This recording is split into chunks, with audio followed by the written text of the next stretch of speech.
કહેવામાં આવતું હતું, જ્યાં દૂધ ઘીની નદીઓ વહેતી હતી. વૈષ્ણવ જન તું એને કહીએ અને રઘુપતિ રાઘવ રાજા રામ આ ભજનો સવારમાં દરેક ગામને મોહિત કરી નાખતા. અરે હા, આ એ જ ભારત છે જ્યાં સીતા માતાને પણ પવિત્રતાની ઓળખ આપવા માટે અગ્નિ પરથી પસાર થવું પડ્યું. આ એ ન્યાયપ્રિય ભારત છે. આ ભગવાન કૃષ્ણ રામ મહાદેવની ભૂમિ છે. આ સંતો મહાત્માઓ તપસ્વીઓ અને યોગીઓની ભૂમિ છે. પરંતુ વર્તમાન સ્થિતિને જોઈને તો મને પ્રશ્ન થાય છે. ચોરી, લૂંટફાટ, બળાત્કાર, ભ્રષ્ટાચાર, આતંકવાદ અને આપણા સુરક્ષિત ભારતને ચલાવનાર નેતાઓના ગોકર્મો, આ બધી સમસ્યાઓ દેશની વ્યાપક સમસ્યાઓ બની છે.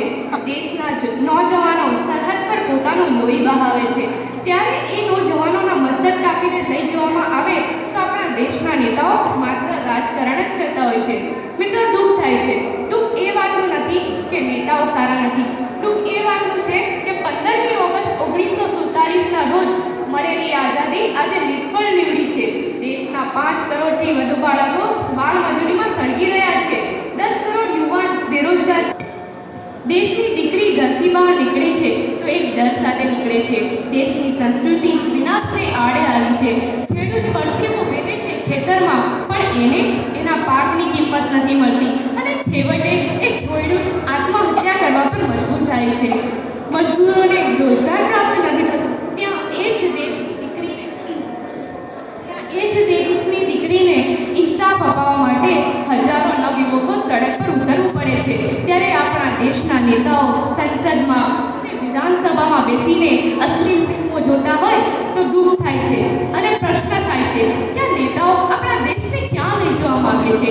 જે ઉંમરમાં બાળકોના હાથમાં પુસ્તકો હોવા જોઈએ એ ઉંમરમાં બાળકોના હાથમાં ચાની કેટલીઓ છે અને આપણા દેશના નેતાઓ કહે છે કે બાળકો આપણા દેશનું ભવિષ્ય છે. શું આવું ભવિષ્ય છે આપણા ભારતનું? સ્વામી વિવેકાનંદ કહેતા હતા, એક સમય એવો આવશે જ્યારે મારી ભારતમાં વિશ્વના અસીમ મંચ ઉપર વિશ્વના પદથી પ્રસ્થાપિત થશે. પણ આજની પરિસ્થિતિ જોઈને તો મને એક પ્રશ્ન થાય છે કે શું સ્વામીજીનું સપનું એ સપના બનીને થઈ જશે?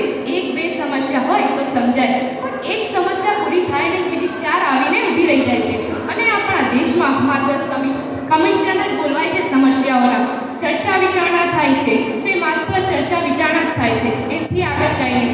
પણ હું આજ તમને પૂછું છું કે આપણે ફરી પાછું એ ભારત બનાવ્યું જે વિશ્વમાં ગૌરવ સ્થાન ધરાવતું હતું, જે શહીદોના સપનાનું ભારત હતું, અને મને વિશ્વાસ છે કે આપણે ભારત બનાવીશું.